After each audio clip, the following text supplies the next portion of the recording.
So, Pokemon.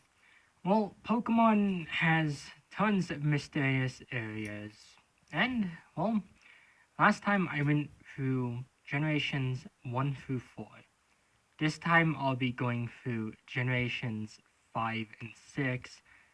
Yeah, originally I would have gone through generation 4 through 8, well, 5 through 8, but with the announcement of Scarlet and Violet, I decided to cover the final 3 generations after those games get released. So, onward to the video. Well, my first pick is, well, of course, the Strange House. Unova doesn't really have many creepy areas, although it does have quite a few mysterious areas. The really only creepy area I want to add on this list was the Strange House. Well, so let's take a look at Black and White.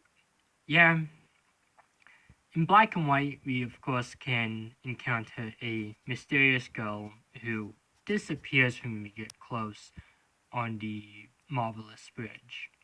In Black and White 2, we kind of get a bit more insight on a character, and it seems like the character and her family may have died from nightmares that they were receiving from the mythical Pokemon Darkrai. The house that they lived in was the Strange House. It's also the area that you can get the Luna Ring to summon Cresselia on a Marvelous Bridge in the game sequels. So, yeah, a haunted house. Quite fun, although it's not as eerie as Route 217. And of course, we're going over to the Kalos region with our next choice. X and Y is kind of on the opposite spectrum of the creepy and mysterious places, as all these places I had from Kalos are more on the creepy side. And we're starting off with Route 14. Of course, you might be questioning, well, what's on Route 14? What's so scary about that, aside from that abysmal scary house? Well, tombstones. Throughout the route, there are tombstones that you can find, kind of leading to many to probably think that this route is a cemetery that we are unknowingly traversing through. Yeah, very eerie. Of course, it gets more creepy that this leads into Lavera City, which already, I guess, could have an unsettling nature with the surround with like the trees and stuff. Well, moving on. The P2 lab is our next choice, and not much is known about this area other than the fact that we get the drives for Genesect in I think both these versions. I don't know, it's been a while since I've played the Gen 5 games. But I don't really think anyone in game says what the P2 lab was used for. And I don't think that any of the characters in the area even mentioned there being a mysterious lab. I mean, I think that Team Plasma probably used it, but I don't have like anything to confirm that. But despite its, well, I guess mysteriousness, the P2 lab is probably one of the more interesting locations in Unova. And of course, with that out of the way, we are of course returning to Kalos with our next choice. Terminus Cave is our next choice. Now, this is a cave located, I think, outside of Corway Town.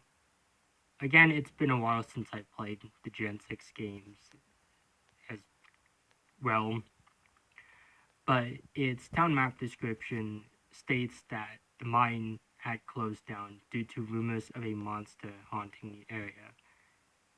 Well, were the rumors true?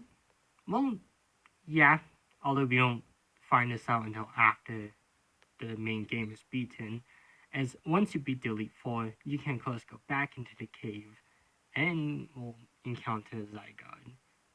This is probably the monster that had sparked the rumors.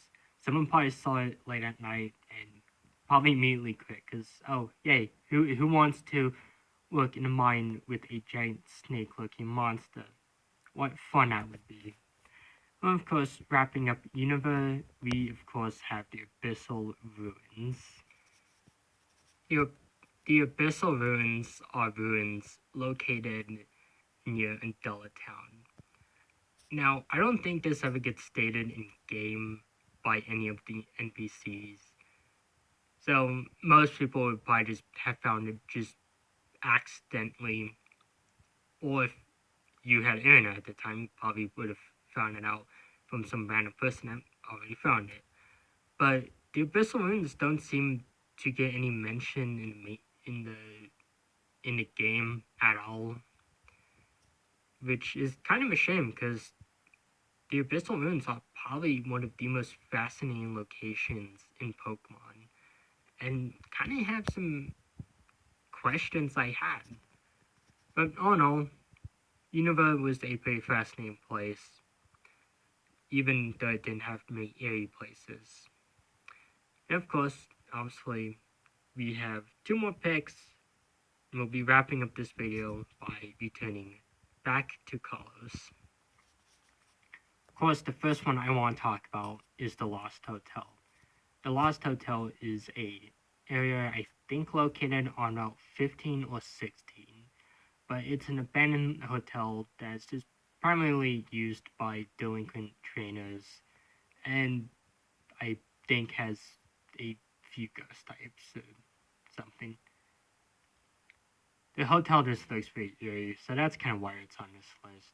It's also kind of a fascinating place, and I guess it would be mysterious too. But of course, wrapping up this video is probably a very iconic location. No, not Lavender Town, although I wish that there was something like that in Kalos. But we get the next best thing. A haunted hotel, at least in my opinion. And of course that is in Lumio City. Lumio City was iconic for two reasons when X and Y launched. First, well, there was a glitch that could break the game if you stayed in Lumio City when the games were first launched.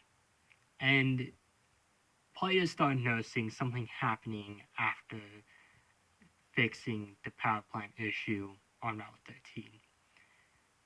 When you enter a specific hotel on the North Boulevard of Lumio City, you will of course be greeted by a hex maniac.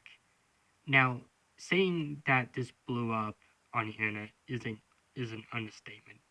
Literally everyone was talking about this, whether or not you had played the game. I didn't really play this game until 2014, and yet I knew everything there was to know about the Lumio's Ghost Girl.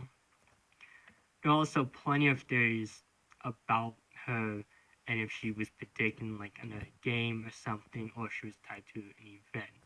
Of course, there is also, I guess, grew more with the release of Omega Ruby and Alpha Sapphire, as there is a similar character you could find in Mount Pyre.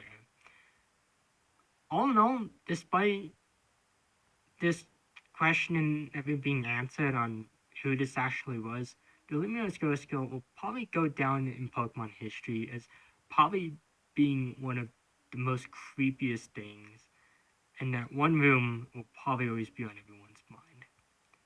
But of course, that's really all I have for today. If you enjoyed it, thank you, and I hope everyone has a nice day. And of course, with the release of the new Pokemon games, I will try to do my best to have more videos about them leading up to the release.